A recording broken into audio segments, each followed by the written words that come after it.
Let's take these two balls. The golf ball is much smaller than the tennis ball, and you can tell that when they're side by side. But if I move the golf ball towards you, you can see it's getting bigger. And at this point, they look to be the same size. Now, it's exactly the same with the sun and the moon. The moon is actually 400 times smaller than the sun, but it's also 400 times closer. And so they appear to be the same size. And that's what gives us the most mesmerizing sight: a total eclipse. Because the moon's disk is the same size as the sun's, they line up perfectly, with just a halo of solar gases spilling out around the rim.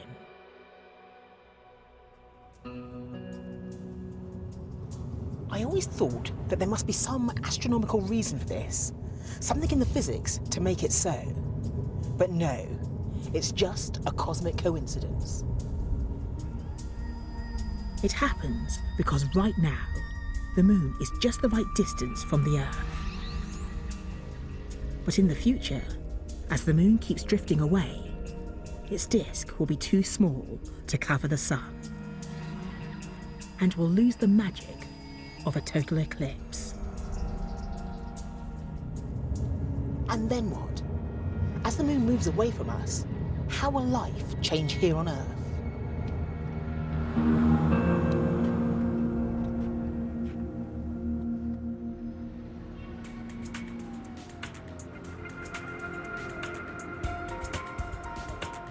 New York City. The sun went down an hour ago, and the moon is rising.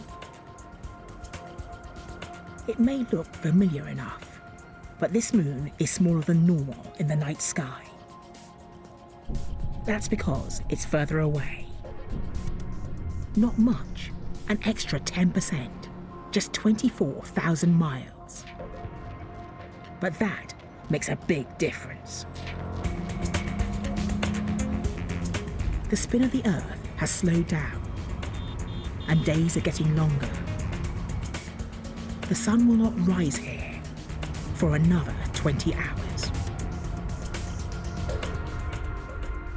The entire Western Hemisphere has to endure a very long night, while on the other side of the world, there's an extra long day. But things get worse. If the moon were to really move by that 10%, then the very stability of the planet would be threatened. You see, the moon, which controls our tides and the spin of the Earth, serves another critical function. It keeps us stable. To understand why, meet Hoop Wizard, Jack Ryan. As Jack runs rings around me, look how he keeps that ball spinning. Jack, what's the secret? Speed. You gotta keep it fast. It's gotta be going fast. Would you like to try? I'd love to. What do I do? Just stay still. Let me see your finger. There you go. So the ball is just like planet Earth. The faster it spins, the more stable it is. But what happens if it slows down? Let's see. That's lots of wobble. And, ooh, I lose control. So that's just like the Earth. When it's spinning very fast, it's very stable. But as it slows down, it loses stability and starts to wobble like crazy.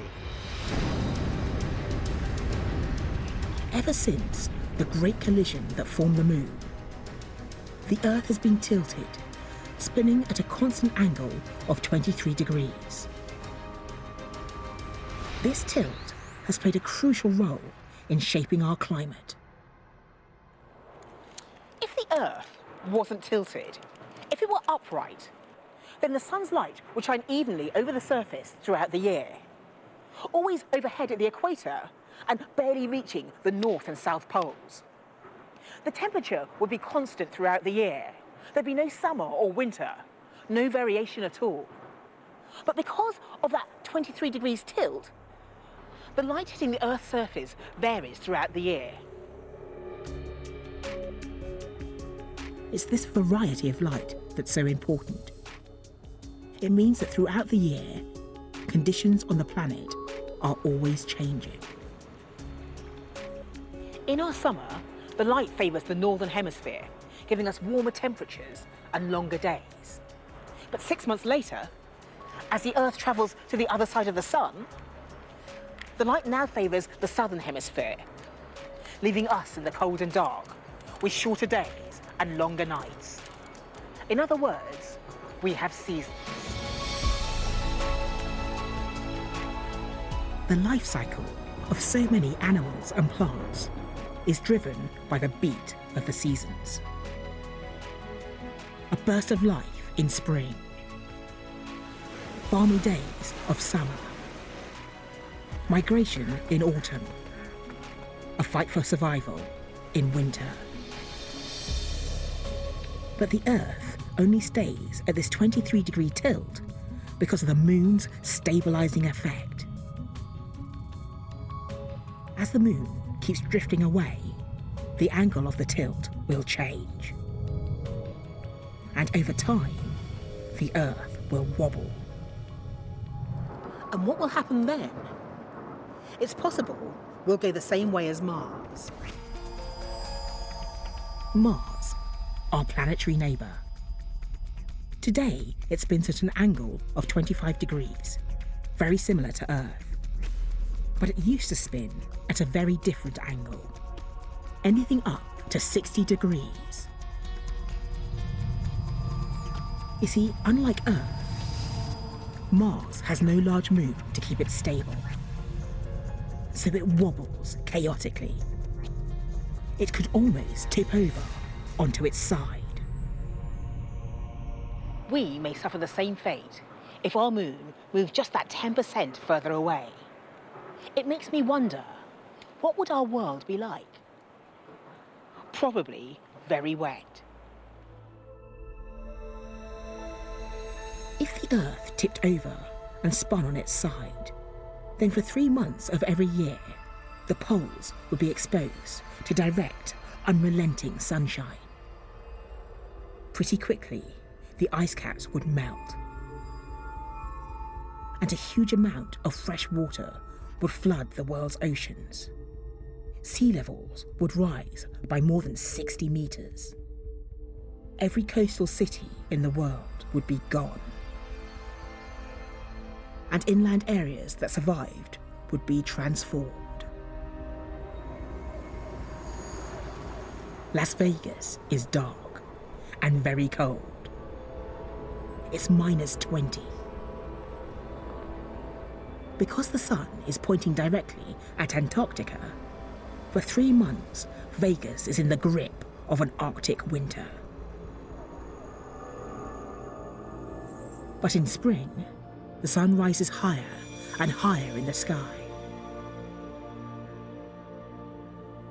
There's a lull over summer, but in autumn, it gets even hotter. And then the sun drops below the horizon again.